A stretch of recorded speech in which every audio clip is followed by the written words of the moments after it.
Hello everyone and welcome back to my channel.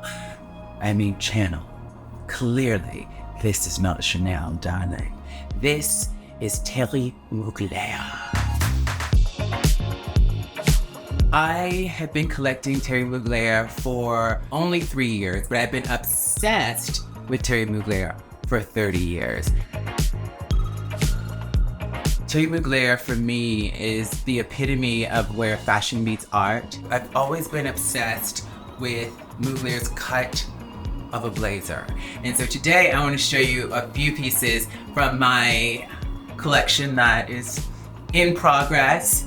This is from Mr. Mugler's Fall-Winter 1998-99 collection. And I have a lot of pieces from that collection. I'm obsessed with that collection. Famously, Demi Moore wore a dress similar to this in the film Indecent Proposal. There's just a lot of elements of Mugler here that are represented in this dress and are represented in the things on the mannequins behind me. Shall we start here? Oh my goodness. So this, this is just iconic Mugler for me.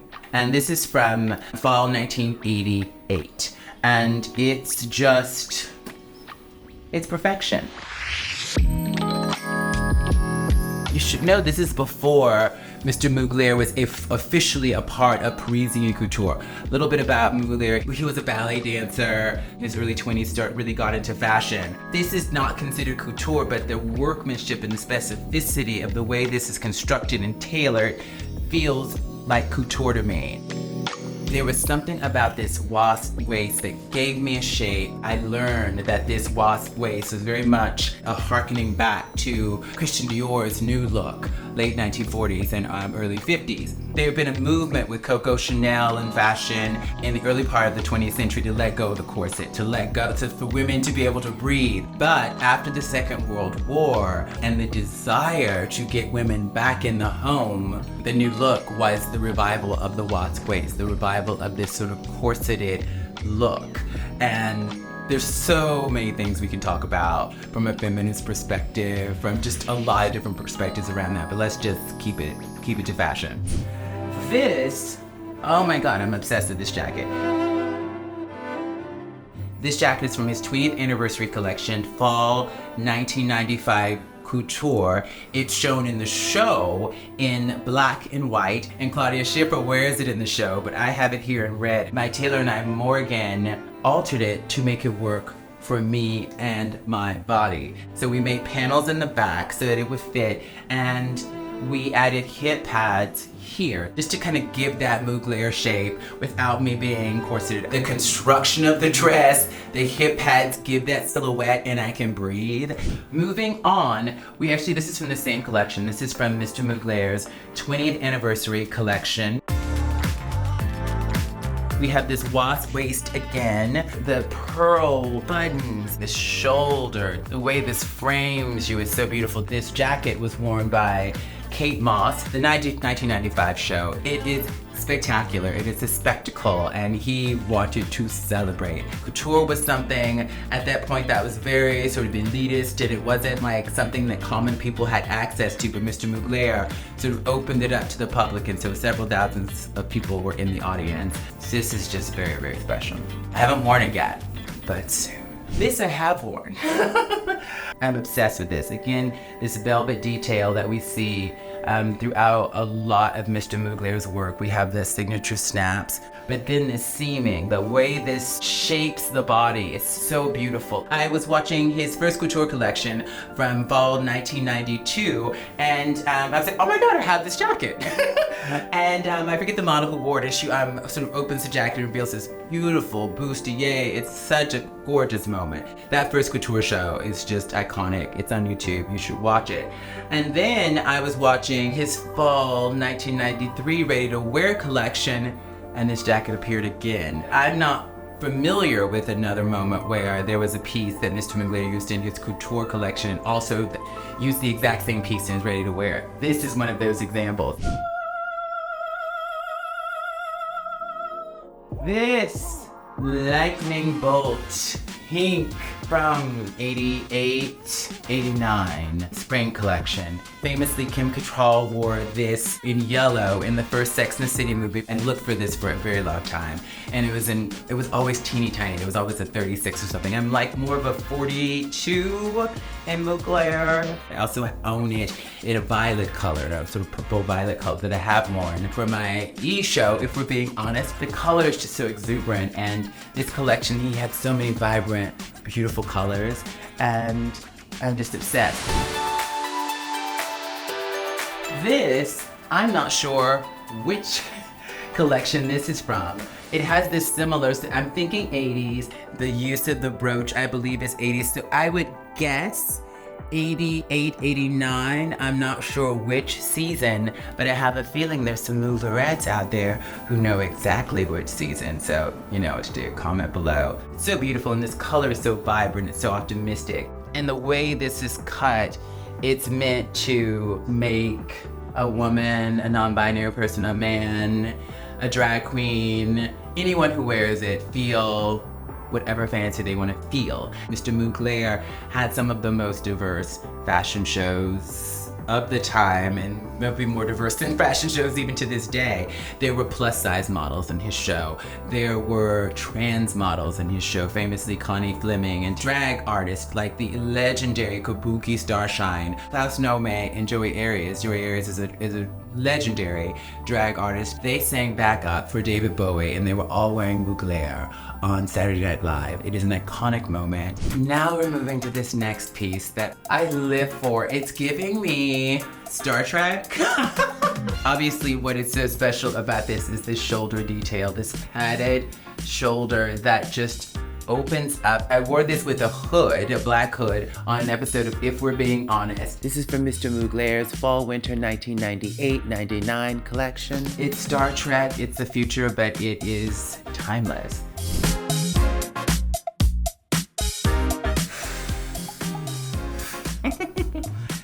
There are moments in Mugler's career where fashion meets art. For me, this is the epitome of this. This is from Mr. Mugler's Buick Winter Collection 1989.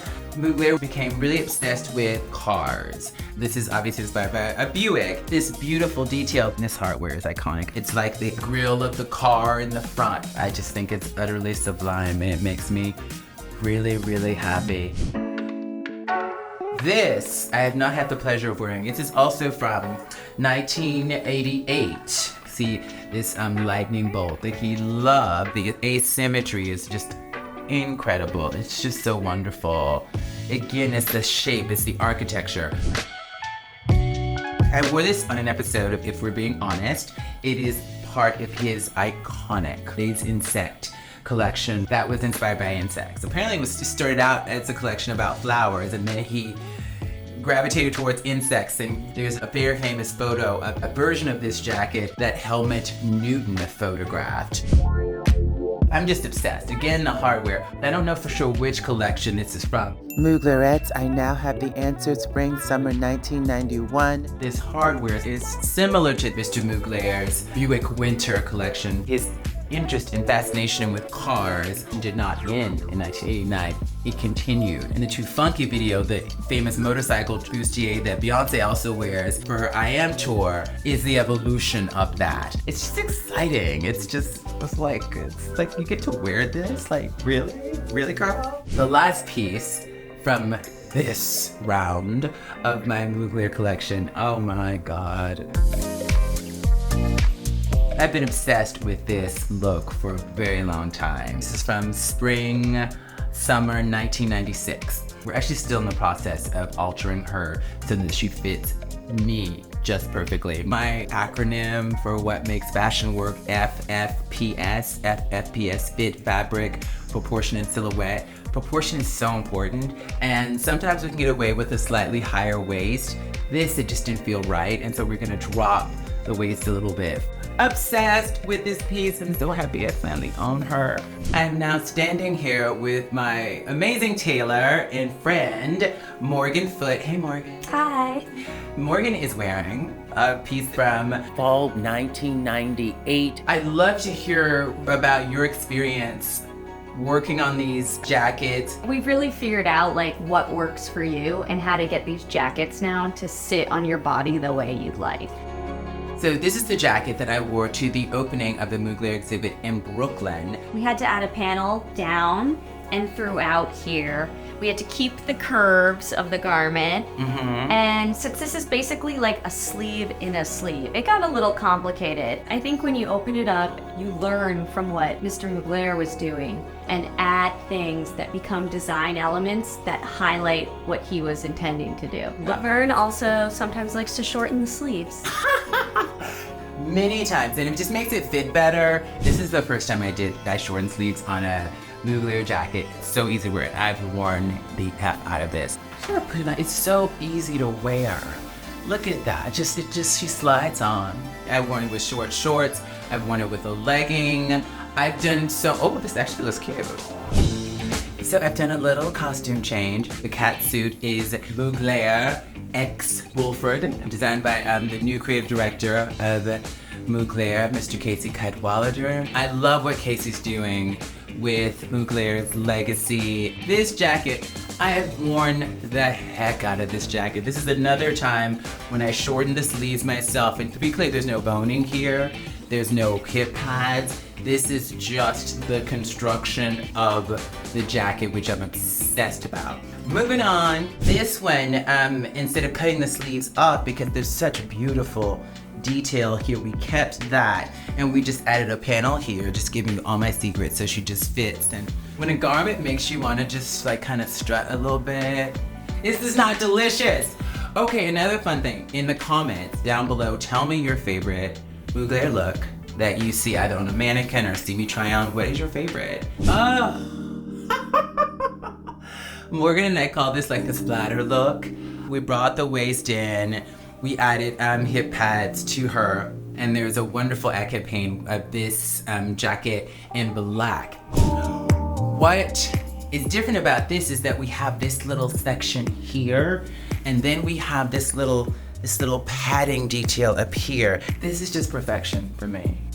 Next, I love this jacket so much. This is from fall 1997 couture. I mean, this sleeve detail is so exciting. I love this so much. This feels like the ultimate moto jacket to me, an ultimate leather fantasy. This is from Mugler's Buick Winter, Buick Hiver. How do you not just feel like the bossest of bitches? You'll be seeing this again. You're gonna be seeing all these pieces again. Talk to us about this outfit because it's giving black superhero.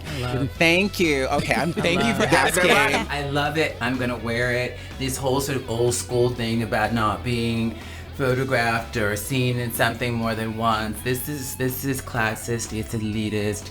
Girl, wear your clothes. Wear your clothes. If you love it, wear it. I am so obsessed with this skirt. I'm so obsessed with this hardware in the center, this chain. This is like, you know, hostile takeover clothes. It's like something where you would dress to show up and feel powerful and feel like you own everything, and you don't have to scream it, you just do. I love this coat so much. It's not the warmest coat, it's like when it's, you know, in the 40s, it's not like full-on winter, it's a fall kind of feeling. This is so beautifully wearable. It's so endlessly chic and timeless. We've worn this when I interviewed Leslie Jones for my show, If We're Being Honest. I'm not 100% sure which collection this is from. This is really becoming a collaboration, so if you know which collection this is from, tell me. Next. Obsession. A friend of mine, Bennett, hi Bennett, DM'd me on Instagram and said, this person is selling their Mugler, I know you collect. I was like, send me the link, who are they? The person's Alexis Stone, the brilliant drag artist. When I saw this, I was like, absolutely. Absolutely. Fall 1993, ready to wear. I told you I have a lot of pieces from that collection. Obsessed. Morgan calls it the ringleader jacket.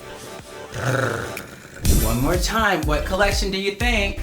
Thierry Mugler, fall 1998. Obsessed. We can maybe snatch this waist a little bit. No, this is easy, this is good. Next, Lays Insect, the jacket and the glasses, darling. Not 100% sure, but I think this is fall 1995 20th anniversary couture collection, but who cares? It's iconic. Thierry Mugler, fall 1993 ready to wear. I told you I have a lot of pieces from this collection. I'm obsessed. I call it the scrolls. Next, Thierry Mugler Resort 1992. Oh my God, it is just art. Next, I love this. I'm not sure what collection. It's like late 80s Mugler. We have the TM. This brooch is removable, and we have the stars. Mr. Mugler epitomized power dressing in the 80s, and this is an example of that is also simultaneously futuristic. This is from fall 1998. There's so many pieces that we didn't get to. Obviously, we can't get to the entire collection. Lots of dresses that we didn't get to try. I hope you are now sharing my obsession. Invite beauty into your life. Invite things that you love into your life and revel in it. Until next time, stay in the love.